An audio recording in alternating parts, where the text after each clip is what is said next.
Eh bien bonjour, bonsoir, j'espère que vous allez bien, c'est Fleu. Aujourd'hui on se retrouve pour la review du chapitre 14 de Embers. Avant que la vidéo ne démarre, je vous le rappelle, si vous voulez soutenir la chaîne, suivre les prochaines vidéos, n'oubliez pas de vous abonner. Et donc c'est parti pour ce chapitre. La dernière fois on s'était laissé sur un chapitre assez intéressant qui nous montrait un petit peu deux côtés, on va dire. Donc le côté de l'équipe de Kosei, avec le fait qu'elle avait réussi à gagner ses différents matchs pour se hisser à la finale et pour venir affronter l'équipe de Kurobayashi, son équipe rivale depuis des années, on s'en souvient.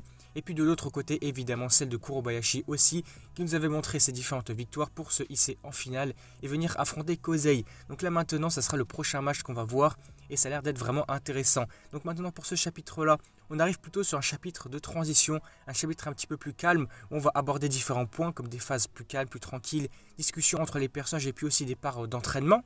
Par exemple, ici le chapitre démarra sur quelques phases d'entraînement. On voit que les différents joueurs sont en train de s'entraîner actuellement au sprint, à la vitesse, aux courses et à l'endurance. Parce qu'on va apprendre ici que finalement, l'équipe adverse, celle qu'ils vont affronter prochainement à la finale, c'est l'équipe de Kurobayashi. Et justement, elle est spécialisée là-dedans, dans l'endurance, dans les sprints. Donc c'est vraiment quelque chose, un point qu'ils doivent aborder et surtout s'entraîner là-dessus pour ne pas être à la traîne et pour pouvoir les rivaliser et les surpasser par la suite. Au cours des différentes discussions qu'on va voir entre les différents personnages quant aux entraînements par exemple, ici on va vraiment venir apprendre en fait une chose, un point concernant Aitani. On va apprendre que lorsqu'il perd, que quand il subit vraiment une défaite, on voit qu'il se met vraiment à pleurer. En fait ça montre vraiment à quel point en fait le personnage est motivé, passionné pour ça et qu'il veut juste tout faire pour gagner. Ici ce qui est vraiment important c'est de se rendre compte qu'en fait Aitani c'est quasiment la seule personne qui fait ça. Par exemple Takami, Bugai et tous les autres joueurs, quand ils perdent, quand ils subissent des défaites, ils ne sont pas comme ça. Peut-être qu'ils sont énervés, outrés, etc. Ils sont dégoûtés, mais ils n'en viennent pas vraiment à pleurer, à avoir des larmes carrément de défaite, d'être dégoûtés quoi. Et ce qui va être aussi intéressant quelque part d'autre, c'est qu'en fait concernant Aitani justement, il fait ça, il réagit de la sorte que seulement pour le foot par exemple, que quand il est en phase de perdre, etc., quand il est dégoûté, il se met à pleurer juste pour ça. Ça montre vraiment sa motivation, sa passion pour le foot et comme quoi il veut se dépasser, surpasser son ancien coach, etc. Mais l'autre point que je voulais aborder, c'est surtout par exemple au niveau des cours, des notes, etc. Lui, il s'en fiche, ça l'intéresse pas. Il dit que ses notes sont carrément les pires de la classe et il s'en fiche, c'est pas ce qui le concerne, il ne s'intéresse pas vraiment à ça. Il s'intéresse surtout au foot et au fait de gagner au foot justement. Après toutes ces discussions, tous ces points-là qui ont été abordés, on va continuer à reprendre sur les entraînements. Alors là, niveau temporalité, je ne sais pas vraiment où on se situe, comment situer tout ça. Mais en tout cas, en début de chapitre, on a pu voir que les joueurs s'entraînaient pendant la journée. Et là maintenant, on voit que les entraînements se poursuivent même jusqu'au soir, carrément presque la nuit. Alors je ne sais pas si ça s'étale sur différents jours, différentes semaines, etc. Mais en tout cas, on voit qu'ils s'entraînent vraiment tout le temps. Passons maintenant après ces entraînements à des phases plus tranquilles, plus posées. Là on va passer à un petit moment où les personnages vont aussi discuter forcément. Mais là on va se retrouver au niveau des douches en fait, au niveau des bains, ouais des douches, tout ça. On va voir que les différents joueurs vont alors parler, discuter ensemble. Donc c'est un moment un petit peu tranquille, je ne sais pas si on va vraiment s'attarder là-dessus. Parce que c'est assez drôle aussi d'une part de voir les personnages là-dedans forcément. Mais en tout cas un des points qu'il faudra retenir c'est qu'une fois de plus on va s'intéresser au personnage de Aitani. Et les autres joueurs vont s'intéresser à lui et au niveau de son comportement, de ses réactions et tout simplement de ses motivations. En fait là Aitani va poser une question aux autres et se dire mais en fait de quelle façon moi et la coach on se ressemble, pourquoi vous dites qu'on se ressemble en fait. Et justement là ça va rejoindre le point qu'on avait pu aborder tout à l'heure, c'est qu'en fait les deux personnages ont les mêmes comportements, réactions quant à la défaite justement. En fait les deux joueurs quand ils perdent, quand ils subissent une défaite, ils vont se mettre à pleurer. Alors c'est vrai que ça peut paraître un petit peu anodin mais c'est vrai que quelque part quand tu te mets à pleurer, en fait, tu es vraiment à un point de tristesse élevé. Et donc forcément, quelque part, ça serait une preuve de leur motivation, de leur passion et du fait qu'ils sont vraiment très motivés à gagner, à se surpasser, à devenir meilleurs. Parce que forcément, j'ai envie de dire, quelque part, quand tu subis une défaite, après tant d'efforts que tu as pu fournir, tant d'entraînement que tu as pu passer, et là tu subis une défaite, c'est comme si tu te prenais un coup vraiment au moral. Et en fait, ouais, ça montre vraiment que comme quoi ils sont motivés, qu'ils sont dégoûtés d'avoir fait tout ce chemin pour perdre. Ils veulent vraiment gagner. C'est par exemple aussi la démo qu'ils vont prononcer, c'est surtout une preuve quelque part qu'ils n'abandonnent pas, qu'ils ne veulent jamais abandonner, qu'ils vont continuer de se démener pour pouvoir devenir meilleurs et continuer dans cette voie-là pour ne pas perdre. Par la suite, le chapitre continuera sur un moment seul, cette fois-ci plutôt calme concernant seulement le personnage de Aitani. On voit qu'il est à l'extérieur sur des escaliers, là tout seul pour l'instant il est plutôt pensif. Il repense à toutes les interactions qu'il a pu avoir tout à l'heure aussi concernant justement les différents points qu'on a pu aborder et va finalement se demander, se poser la question. Et finalement, c'est vrai, qu'est-ce qu'on y gagne finalement à gagner? Quel est ce sentiment quand on a la victoire? En fait, qu'est-ce qu'on y gagne concrètement? C'est quoi la réelle motivation derrière? Qu'est-ce qu'on y gagne? À ce moment-là, pendant qu'on voit que Aitani est plutôt pensif à cet instant, on va voir que la coach va arriver et se poser à côté de lui, tout simplement pour discuter à propos de ça. Elle va dire, mais en fait, Bugai t'en a parlé. Alors oui, justement, Aitani va répondre que oui, c'est exact en fait. Et finalement, la discussion va en venir au fait de la motivation de Aitani et nous dire qu'est-ce qui le motive tout simplement. Il va dire, en fait, moi, ce qui me motive, en fait, je veux battre tout le monde qui viendra vers moi. N'importe qui, c'est vraiment ça, je veux juste battre tout le monde. La coach va lui répondre que cette motivation serait quelque peu basique en fait forcément parce que tous les joueurs forcément quelque part veulent devenir le meilleur, battre tout le monde, tous ceux qui viendront s'opposer à eux. Donc ça paraît assez normal. Aitani va lui répondre qu'en fait un peu partout dans tous les domaines finalement tout ce qui va l'intéresser, au bout d'un moment ça va l'ennuyer forcément.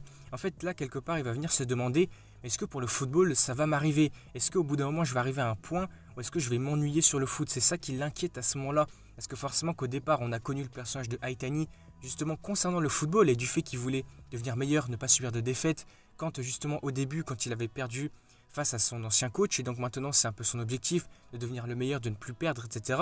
Mais est-ce qu'au bout d'un moment, après j'imagine que forcément c'est un petit peu comme tout, tu vas arriver à un point où tu es satisfait quelque part, tu n'as plus de réelle motivation supérieure et au bout d'un moment tu t'ennuieras, ça va devenir un petit peu ennuyeux. Donc il faudra voir comment ça sera abordé par la suite, mais en tout cas Aitani s'en préoccupe, ça l'inquiète vraiment. Après s'être exprimé là-dessus sur ce point de vue, Aitani va retourner la question à la coach et lui dire mais et toi concernant toi, en fait quelle est ta motivation, quelles sont tes raisons de vouloir gagner? Elle va lui répondre mais en fait tu veux vraiment savoir? Aitani lui dira que oui en fait je suis curieux, je suis assez frustré aussi de savoir pourquoi en fait toi tu pleures toutes les années à chaque fois que tu perds, à chaque fois que tu subis des défaites, pourquoi est-ce que tu réagis un petit peu comme moi? Quelles sont ces motivations derrière? Voilà pourquoi. Dans un même temps on aura quelques flashbacks aussi, quelques images des moments passés justement où elle pleurait quand elle subissait ses défaites face à Kurobayashi par exemple. Et donc à ce moment-là elle va donner la raison de pourquoi elle est comme ça peut-être. En fait elle va dire à Aitani que pour cette année elle espère vraiment que cet été sera beaucoup plus long que les précédents pour continuer à être ensemble en tant qu'une équipe. Voilà c'est tout. Alors ici c'est vrai que c'est peut-être pas forcément le plus explicite mais je pense qu'on peut tirer deux points, deux informations concernant ce qu'elle vient de dire. Alors quelque part je pense qu'on aurait une information, on va dire une chose à retenir concernant sa propre personne et du fait qu'en fait forcément comme elle perd chaque année, forcément elle est dégoûtée, elle est triste, mais quelque part on s'en souvient il y a quelques chapitres de cela, on a vu un petit peu son flashback, on va dire son histoire, sa backstory finalement, on va dire ça comme ça. Et surtout ce que je voulais dire, ce que je voulais aborder, c'est qu'actuellement elle vit surtout en fait avec une pression énorme du fait qu'elle vit potentiellement dans l'ombre de son grand-père. On se souvient son grand-père c'était le personnage qu'on avait déjà croisé forcément, donc l'ancien coach de Aitani et maintenant le coach actuel de Kurobayashi. Et donc sûrement qu'aujourd'hui elle vit dans son ombre parce qu'elle a été connue aussi quelque part beaucoup pour ça. Et donc actuellement elle vit sûrement avec beaucoup de pression psychologique, sociale, avec beaucoup de personnages et surtout dans son école, dans le lycée actuellement. Et maintenant forcément j'imagine que quand tu fais le lien, en fait comme elle perd chaque année, elle perd face à son grand-père, elle perd face à toute cette pression et que quand on y pense, quand on prend du recul, c'est clair qu'au moment où elle viendra à gagner, à prendre la victoire, en fait ça serait quelque sorte on va dire la marque comme quoi elle va surpasser toute cette psychologie, on va dire tout ce stress, toute cette pression et le fait de vivre dans l'ombre de son grand-père.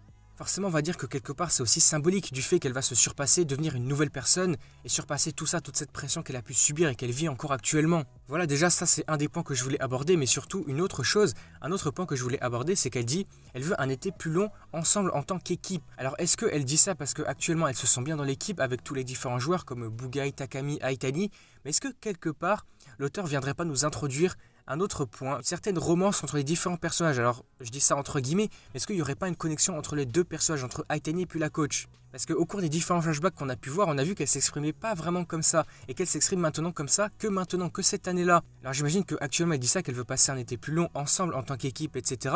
Mais est-ce que quelque part elle ne veut pas passer aussi plus de temps avec Aitani? Est-ce que quelque part elle ne l'admire pas? Elle aime aussi voir quelqu'un comme lui, aussi qui est comme elle forcément, qui a les mêmes motivations, qui a les mêmes agissements, les mêmes comportements aussi de pleurer, etc. à chaque défaite. Et de voir quelqu'un de passionné, de aussi motivé comme ça, proche d'elle, ça peut être aussi un point intéressant.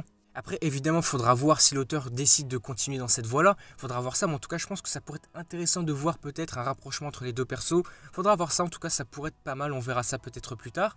En tout cas, après les mots de la coach, Aitani va repenser à plein de choses, aux différents entraînements qu'il a pu avoir, à plein de moments comme ça, plein d'instants qu'ils ont pu vivre ensemble. Par exemple, que ça soit à travers des entraînements, des victoires, des défaites. Et puis à ce moment-là, on va voir que finalement, Aitani va comprendre ce qu'elle voulait dire, va comprendre ce qu'elle ressent et va lui faire une promesse quelque part. Il va dire « Ne t'inquiète pas, cet été sera un long été justement. Je vais faire en sorte qu'il soit plus long celui-ci. » Et donc on voit que la coach va sourire, elle est aussi contente de l'entendre dire ça. On continue ensuite après ces différents moments, ces différentes interactions, conversations entre les deux personnages. On va revenir cette fois-ci du côté qui nous intéresse peut-être un peu plus, le point principal du manga pour l'instant évidemment. Donc c'est les matchs. On va cette fois-ci arriver au jour de la finale entre Kosei et Kurobayashi. On va avoir une information assez importante quand même. C'est qu'en fait Kosei a affronté Kurobayashi pendant 5 années. En fait ça fait 5 ans que les deux s'affrontent en finale. Et pendant ces 5 ans donc ils ont pu faire 5 matchs. Et au cours de ces 5 matchs il y a eu 5 défaites de Kosei. Forcément, donc après, au bout d'un moment, ça fait 5 ans quand même. Forcément que j'ai envie de dire que quelque part, ça devient plus compréhensible le fait que la coach commence à pleurer au bout d'un moment. Forcément, ça doit être beaucoup trop frustrant au bout de 5 ans quand même. Et maintenant on y est, donc c'est le jour de la finale, c'est parti. On voit tous les joueurs de l'équipe motivés en cercle et la coach va dire, allez cette fois-ci, montrer qu'aujourd'hui, ça sera notre première victoire, montrer que nous ne sommes plus ce que nous étions précédemment. Donc montrons actuellement que nous sommes plus forts et notre première victoire sera sûrement aujourd'hui. Après forcément en tant que lecteur, j'imagine que forcément que l'auteur va nous montrer la victoire de Kosei. Forcément ça paraît très logique, on ne va pas nous montrer une défaite. Mais j'imagine pas non plus que l'auteur va nous montrer une victoire trop facile. Forcément j'imagine qu'on aura de grosses difficultés. Sûrement que le prochain chapitre sera concentré sur le match. Évidemment je pense que ça sera ça. En tout cas j'imagine qu'on nous montrera beaucoup de difficultés. Peut-être qu'au début l'équipe de Kosei va perdre 1-0, 2-0, 3-0, je ne sais pas, peut-être. Faudra voir ça. Mais je pense que plus tard, surtout peut-être deuxième mi-temps, au fin du match, l'équipe va se remotiver, débloquer de nouvelles stratégies, je ne sais pas, avoir de nouvelles motivations et terminer sur la victoire de Kosei. Forcément j'imagine que ça sera ça. Donc quelque part ça marquera forcément le renouveau de Haitani, de la coach, du fait qu'ils ont réussi à supprimer, à dépasser, on va dire, cette pression psychologique, etc. Tout ça, ce stress. Et dans le cas de Haitani, avoir dépassé, avoir battu son ancien coach, et du côté de la coach, avoir battu son grand-père aussi quelque part de sortir de cette vie dans l'ombre tout simplement de lui et de subir cette pression qu'elle subit au jour le jour depuis tant d'années, j'imagine maintenant depuis aujourd'hui. Bon écoutez, maintenant le chapitre va s'arrêter là, ça nous laisse sur une hype du coup pour le prochain chapitre. Forcément, on aura la finale avec Kurobayashi contre Kosei. Ça a l'air d'être hyper intéressant. En tout cas, ce chapitre-là aura été pas mal intéressant. Je crois que la vidéo est beaucoup plus longue que les précédentes d'ailleurs. En tout cas, c'était pas mal intéressant de discuter sur différents points concernant la coach, Haitani, les différents joueurs de l'équipe, les différents entraînements qu'on a pu voir. Et maintenant, on se laisse là-dessus sur la finale pour la prochaine fois. N'hésitez pas à me faire part de vos avis dans les commentaires concernant tout ce qu'on a pu aborder. Et puis du coup, si la vidéo vous a plu, n'hésitez pas à liker, à commenter, à partager comme d'habitude. Et surtout, n'oubliez pas de vous abonner à la chaîne pour soutenir et suivre les prochaines vidéos Embers la semaine prochaine. Et du coup, moi je vous dis à la prochaine.